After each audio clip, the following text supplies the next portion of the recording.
এবং ধন্যবাদ জানাচ্ছি। আপনারা জানেন বৈষম্য বিরোধী ছাত্র আন্দোলনের নেতৃত্বে একটি দীর্ঘ লড়াইয়ের মধ্য দিয়ে একটি গণ অভ্যুত্থান সংগঠিত হয়েছে, যেটা এই উপমহাদেশ নয়, সারা পৃথিবীর জন্য সবচেয়ে ভয়াবহ এবং রক্তক্ষয়ী একটি গণ অভ্যুত্থান।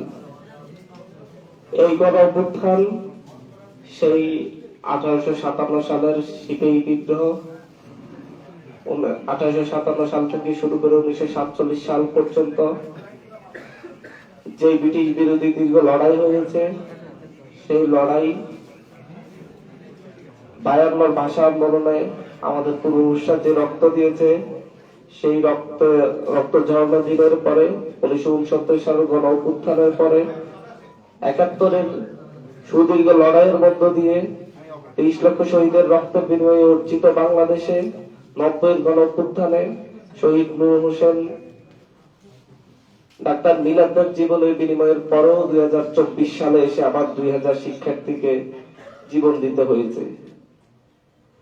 এই দেশের মানুষকে বারবার জীবন দিতে হচ্ছে।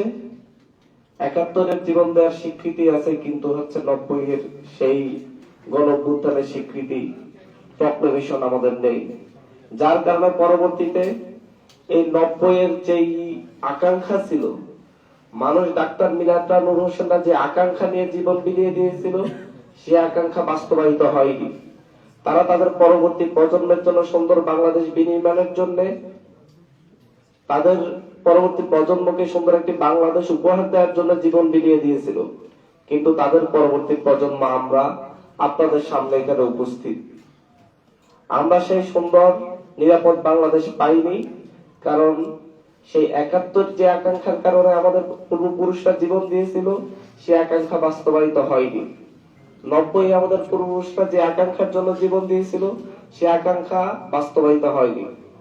এখন 2024 এসেছে।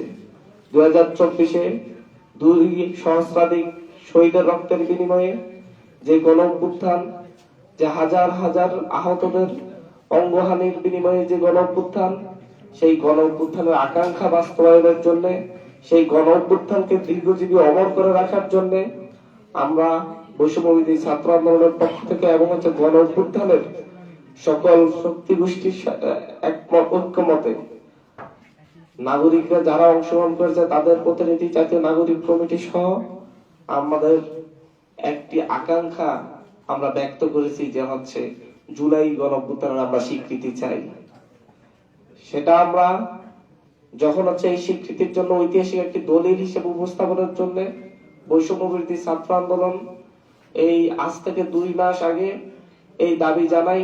সেই দাবি নিয়ে বিভিন্ন রাজনৈতিক দলের সাথে তারা আলাপ আলোচনা করে তেমন কোনো সমর্থন না পেয়ে তারা পরবর্তীতে গণ অভ্যুত্থানের শক্তি হিসেবে নিজেরাই গণ অভ্যুত্থানের প্রতিনিধিবৃন্দ নিজেরাই সেই প্রক্লেমেশন ঘোষণার জন্য ঘোষণা দেয়। কিন্তু পরবর্তীতে যখন রাষ্ট্র এই সিদ্ধান্ত নেয় যে রাষ্ট্রের পক্ষ থেকে প্রক্লেমেশন ঘোষিত হবে, তখন আমরা রাষ্ট্রকে সেই দায়িত্ব দিয়ে শহীদ মিনারে মার্চ ফর ইউনিটি, সকল রাজনৈতিক দল, প্রেসিডেন্ট বিরোধী সকল রাজনৈতিক দল, সকল সামাজিক শক্তির সমন্বয়ে একটি প্রক্লেমেশন ঘোষণা সিদ্ধান্তকে স্বাগত জানিয়ে মার্চ ফর ইউনিটি কর্মসূচি পালন করি। তারই ধারাবাহিকতাই আজকে আমাদের এখানের এই সংবাদ সম্মেলন। আমরা সেখান থেকে 15 দিনের একটি আলটিমেটাম দিয়ে দেওয়া হয়েছিল, যে 15 দিনের মধ্যে সরকার যেন প্রক্লেমেশনটা ঘোষণা করে।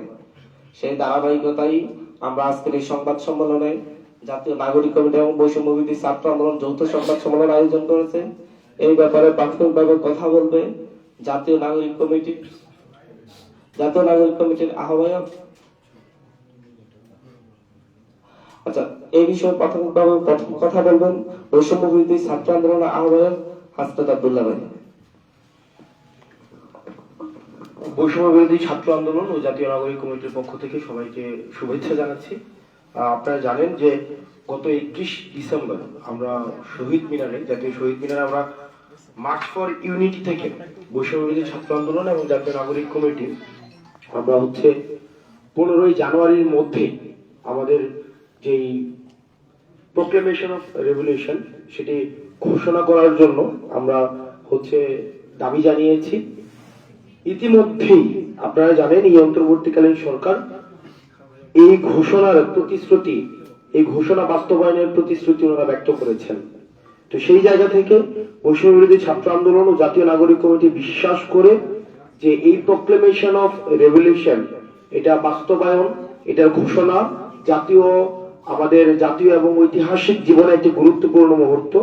এবং এই অভ্যুত্থানে যেমন বাংলাদেশের প্রত্যেকটি অংশীজনের, বাংলাদেশের প্রত্যেক শ্রেণীর মানুষের অংশগ্রহণ ছিল, প্রান্তিক জনপদ থেকে শহর পর্যন্ত সবার অংশগ্রহণ ছিল, ঠিক একইভাবে আমরা প্রত্যাশা করি এই ঘোষণাপত্রে জনমানুষের, প্রত্যেক শ্রেণীর জনমানুষের আশা আকাঙ্ক্ষার প্রতিফলন ঘটবে।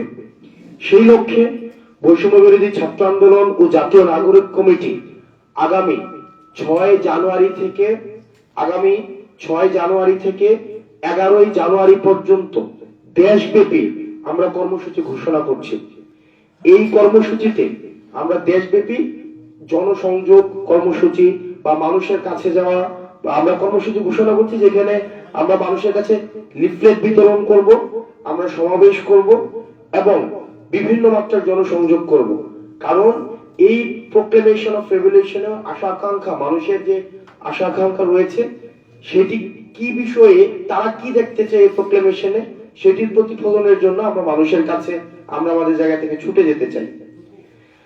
আগামী সপ্তাহ জুড়ে দেশের প্রতিটি জেলায় এই ঘোষণাপত্রের দাবিতে কর্মসূচি পালন করা হবে। ইতিমধ্যে যেমনটি বলছিলাম, সারা দেশের সকল শিক্ষা প্রতিষ্ঠানে বৈষম্য বিরোধী ছাত্র আন্দোলন এবং প্রত্যেকটি জেলা উপজেলায় ছাত্র নাগরিক, পেশাজীবী, কৃষক, শ্রমিক ও সর্বস্তরের জনগণের মাঝে একযোগে আমরা গণসংযোগ চালাবো। সারা দেশের প্রতিটি জেলায় বৈষম্য বিরোধী ছাত্র আন্দোলন ও জাতীয় নাগরিক কমিটি যৌথভাবে এই কর্মসূচি পালন করবে। সেই সাথে আমরা আরেকটা বিষয় খুবই গুরুত্বপূর্ণ, সেটি হচ্ছে যে আমরা একই সাথে আমরা একটা বিষয় উদ্বেগের সাথে লক্ষ্য করছি যে সরকার 15 তারিখ সরকার কর্মসূচি এই প্রোক্লেমেশন অফ রেভলিউশন সবার অংশগ্রহণের ভিত্তিতে ঘোষণা করবেন এমনটি বলেছেন, প্রতিশ্রুতি দিয়েছেন। কিন্তু সরকার এখনো ঘোষণাপত্রের ব্যাপারে দৃশ্যমান কোনো উদ্যোগ নেয়নি। আজকে 4 জানুয়ারি, এখনো পর্যন্ত কোনো উদ্যোগ নেয়নি।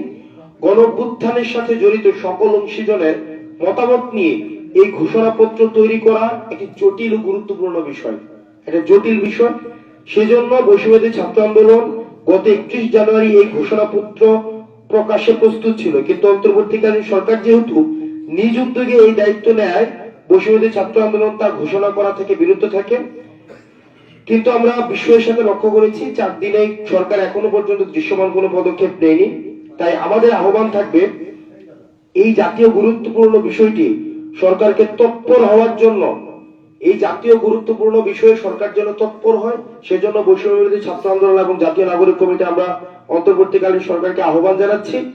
এবং ঘোষণাপত্রের ব্যাপারে সরকার কার্যকরী উদ্যোগ গ্রহণ করলে এ ব্যাপারে আমরা আমাদের নিজেদের মতামত জানাতেও বৈষম্য বিরোধী ছাত্র আন্দোলন এবং জাতীয় নাগরিক কমিটি আমরা প্রস্তুত আছি। সরকার যদি মনে করে যে এই বিষয়ে আমাদের কোনো মতামত তারা জানতে চায়, সেক্ষেত্রে আমরা যে কোনো সময়, আমরা যেহেতু আপনারা ইতিমধ্যেই জানেন আমরা একটা ড্রাফট আমাদের প্রস্তুত ছিল, সেটি নয় বরং সকল অংশীজনের মতামতের ভিত্তিতে যেই ড্রাফটটি করা হয়েছে, পরবর্তীতে রিফাইন্ড ভার্সন সরকার যদি আহ্বান করে সেক্ষেত্রে আমরা সেটি দেখাতে প্রস্তুত রয়েছে। অর্থাৎ আমাদের সর্বসাকুল্যে আমাদের 5 জানুয়ারি থেকে 11 জানুয়ারি পর্যন্ত দেশব্যাপী আমাদের কর্মসূচি চলবে। আমরা প্রান্তিক পর্যায় থেকে একদম প্রত্যন্ত গ্রামে আমরা ছুটে যেতে চাই মানুষের কথাগুলো। আমরা 6 জানুয়ারি থেকে 6 জানুয়ারি থেকে 11 জানুয়ারি পর্যন্ত, 6 জানুয়ারি থেকে 11 জানুয়ারি পর্যন্ত আমরা প্রত্যেকটা মানুষের কাছে ছুটে যেতে চাই। আপনারা জানেন এই গণ অভ্যুত্থানে সকল শ্রেণী পেশার মানুষের অংশগ্রহণ ছিল, কারণ আপনারা জানেন যে ফেসিবাদ যে সরকার এই সকল মানুষের টুটি চেপে ধরে রেখেছিল। প্রত্যেকটা মানুষ কথা বলতে পারতো না, তাদের অধিকারের বিষয়গুলো কখনোই উপস্থাপন করতে পারতো না। আমরা তাদের এই কথাগুলো আমরা তুলে ধরতে চাই। সালাম আলাইকুম। শেষ হয়নি, পরে একটু যেমনটি বলছিলেন বৈষম্য বিরোধী ছাত্র আন্দোলনের আহ্বান